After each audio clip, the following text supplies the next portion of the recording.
எட்டுக்குடையவன் வக்கரம் பெற்று 11ஆம் வீட்டிற்கு வருகிறான். எட்டுக்குடையவன் வக்கரம் பெற்று 11ஆம் வீட்டிற்கு வருகிறான். அப்போ என்ன ஆகும் அப்படின்னா, எட்டுக்குடையவன் வக்கரம் பெற்றால் உங்களுக்கு நடக்கக்கூடிய ஒரு நல்ல விஷயம் என்ன அப்படின்னா, இதெல்லாம் தான் உங்களுக்கு நடக்கக்கூடிய கெட்ட பாயிண்ட்ஸாக இருக்கும். கன்னிராசிக்காரர்கள் ரொம்ப ரொம்ப ஜாக்கிரதையாக இருக்க வேண்டியது ரொம்ப நல்ல நேரம். நான் ஏன் இவ்வளோ மெனக்கெட்டு சொல்கிறேன்னா, கன்னிராசிக்காரர்களுக்கு அவனே தான் 3 கூடையவன், அவனே தான் 8 கூடையவன், அவன் வக்கரம் பெறுகிறான். 3ஆம் வீட்டு கூடையவன் வக்கரம் பெறுவதால் என்ன ஆகும்னா, உலகெங்கிலும் இருக்கும் ஜோதிடர் யுகம் நேயர்கள் அனைவருக்கும் வணக்கம். நான் உங்கள் ராம்ஜி. கன்னிராசிக்காரர்களுக்கெல்லாம் இந்த பயிற்சி என்ன விதமான பலன்களை தரப்போகிறது, இந்த செவ்வாய் பயிற்சி என்ன விதமான பலன்களை தரப்போகிறது? எட்டுக்குடையவன் வக்கரம் பெற்று 11ஆம் வீட்டிற்கு வருகிறான். எட்டுக்குடையவன் வக்கரம் பெற்று 11ஆம் வீட்டிற்கு வருகிறான்.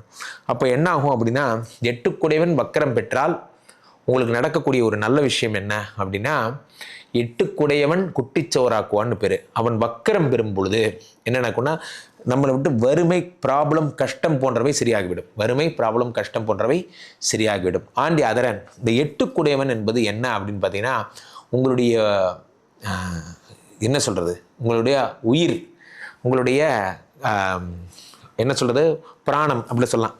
இது வக்கரமாகும் பொழுது ரொம்ப ஜாக்கிரதையாக இருக்கணும். You need to be most careful on your 3 8 கூடியவர் வக்கரமாகும் பொழுது வண்டிகளில் செல்லும்போது, செவ்வானாலே ஆப்ரேஷனல் ஸ்பெஷலிஸ்ட்டு, செவ்வானாலே பிளட்டு ஸ்பெஷலிஸ்ட்டு, செவ்வானாலே உங்களுக்கு இதெல்லாம் ப்ராப்ளம். அவர் வக்கரம் பெறும்பொழுது ஆயுஷுக்கான ஆபத்துகளை உண்டாக்குவதற்கான வேலைகள் எல்லாம் செய்வார் இந்த செவ்வா.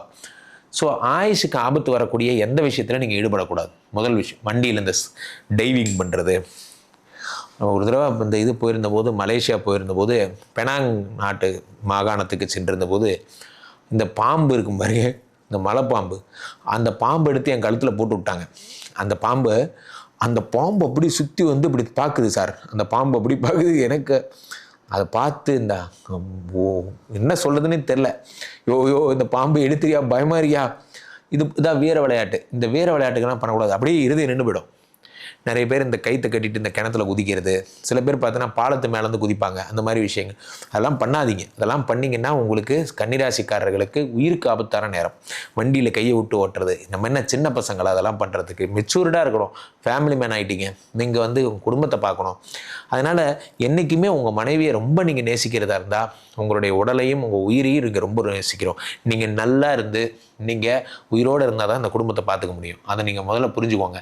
ஸோ எல்லா ஃபேமிலி மேனும் அமைதியாக பொறுமையாக வண்டியில் போகிறாங்கங்கிறதுக்காக அவங்களுக்கு ஓட்டத்தரல்னு அர்த்தம் கிடையாது. அவங்க அந்த குடும்பத்தை ரொம்ப நேசிக்கிறாங்கன்னு அர்த்தம். அதை முதல்ல புரிஞ்சுக்கோங்க.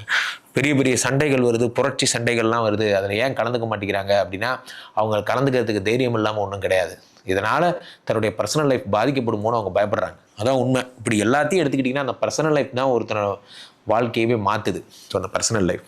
ஸோ அந்த 10ஆம் இடத்துல வரக்கூடிய செவ்வாய் இன்னொரு பிரச்சனையை தருவார். எட்டுக்குடையவன் வக்கரம் பெற்று 10ஆம் வீட்டில் வரும் பொழுது என்ன நடக்கும்னா, தொழிலில் வரக்கூடிய ஆதாயங்கள் அதிகமாகும். தொழிலில் வியாபாரங்கள் அதிகமாகும். நிறைய பணம் வரும்.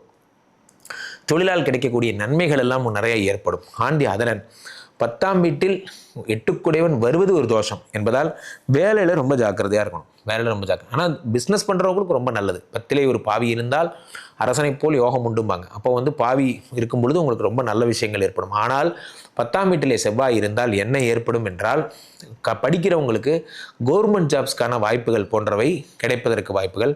அதே நேரத்தில் 10ஆம் இடத்துல எட்டுக்குடையவன் இருக்கும் பொழுது என்ன ஆகும் அப்படின்னா, உங்களுக்கு ஜாபில் சின்ன சின்ன ப்ராப்ளம்ஸ் வரும். தேவையில்லாத உங்களை கூப்பிட்டு டார்ச்சர் பண்ணுறது, கார்னர் பண்ணுறது போன்ற விஷயங்கள்லாம். அவன் பண்ணிட்டான் நீ பண்ணலை அப்படிங்கிறது, உங்களால் இவ்வளோ தான் பண்ண முடியும் அப்படிங்கிறது, உங்களுடைய ஈகோவை டச் பண்ணுறது போன்ற விஷயங்கள்லாம் உங்களுக்கு ரொம்ப நடக்கும். அதில் தான் you need to be most careful. யார் என்ன ஈகோ டச் பண்ணாலும் நான் ஸ்டெடியாக தான் இருப்பேன், நான் எனக்குரிய வேலைகளை தான் பார்ப்பேன் அப்படிங்கிறதுல ரொம்ப உறுதியாக இருக்கணும். அதுதான் முக்கியம்.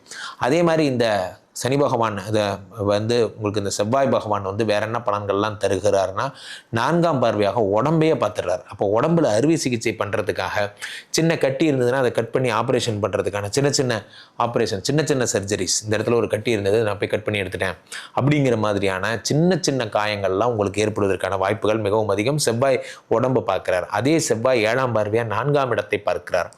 4ஆம் இடம் என்பது உயர்கல்வி, உயர் பதவி போன்ற விஷயம். அதான் நான் சொன்னேன், வேலையில் கம்பேரிஷன் போன்றவை இருக்கும். உங்களை விட அவர் நல்லா பண்ணுறாரு, அவரை விட நீங்கள் நல்லா பண்ணுறீங்க, நீங்கள் அந்த மாதிரியான விஷயங்கள்லாம் உங்களை பெஞ்ச் மார்க் பண்ணிகிட்டே இருப்பாங்க.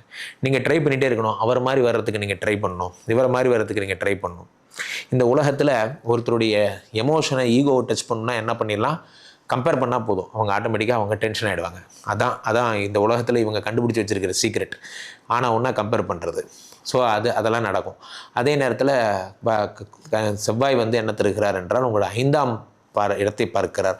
அப்போ குழந்தைகளுடைய வளர்ப்பு, ஐவிஎஃப் பண்ணுறவங்கெல்லாம் ரொம்ப ஜாக்கிரதையாக, சிறப்பு சிகிச்சைகள் இட்ஸி போன்றவை செய்யும் பொழுது ரொம்ப ஜாக்கிரதையாக செய்து கொள்ள வேண்டும். இதெல்லாம் தான் உங்களுக்கு நடக்கக்கூடிய கெட்ட பாயிண்ட்ஸாக இருக்கும்.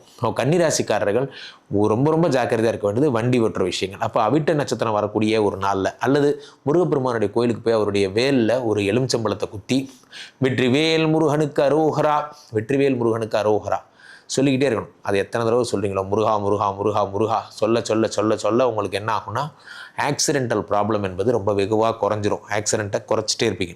அதுதான் ரொம்ப முக்கியமான ஒரு விஷயமாக இருக்கும். அதே மாதிரி வண்டி ஓட்டும்போது காகித பூக்கள், அதாவது இந்த பேப்பர் பூ சொல்கிறாங்களே, அந்த பூக்களை டேஷ்போர்டில் வைங்க. பேப்பர் பூக்கள். முருகப்பெருமானுடைய படம், முருகப்பெருமானுடைய வேல், அதை வைங்க. முருகனுடைய சாங்ஸ் நிறைய கேளுங்க. முருகன் அதே மாதிரி தேய்பிரை, இந்த ஏப்ரல் 10க்குள்ளே வர தேய்பிரை சஷ்டி அல்லது சஷ்டி அன்னைக்கு முருகப்பெருமான் வள்ளி பிராட்டியோட எழுந்தருளி இருப்பார். அங்கே போயிட்டு அந்த சஷ்டி அன்னைக்கு முருகப்பெருமானுக்கு நீங்கள் என்ன பண்ணணும், வழிபாடுகள் செய்து அவருடைய முருகப்பெருமானுடைய கீர்த்தியை பாராட்டி நீங்கள் வணங்கி வர உங்களுடைய இந்த பிரச்சனைகள் என்பது சரியாகும். இந்த ஆக்சிடென்டல் ப்ராப்ளம் என்பது சரியாகும். பெரும்பாலும் 2 கலர் ட்ரெஸ் நிறையா போடுங்க. அதே மாதிரி 9 மணிங்கிறது நிறையா பயன்படுத்துங்க. 9 மணிக்கு கிளம்புங்க. 9 மணிக்கு எதாக இருந்தாலும் 9 மணிக்கு திட்டமிடுங்க. அதெல்லாம் உங்களுக்கு ரொம்ப நல்ல நேரம். நான் ஏன் இவ்வளோ மெனக்கெட்டு சொல்கிறேன்னா, கன்னிராசிக்காரர்களுக்கு அவனே தான் 3 கூடையவன், அவனே தான் 8 கூடையவன், அவன் வக்கரம் பெறுகிறான். 3ஆம் வீட்டு கூடையவன் வக்கரம் பெறுவதால் என்ன ஆகும்னா சகோதர பாவங்கள்கிட்ட சண்டைகள் ஏற்படும்.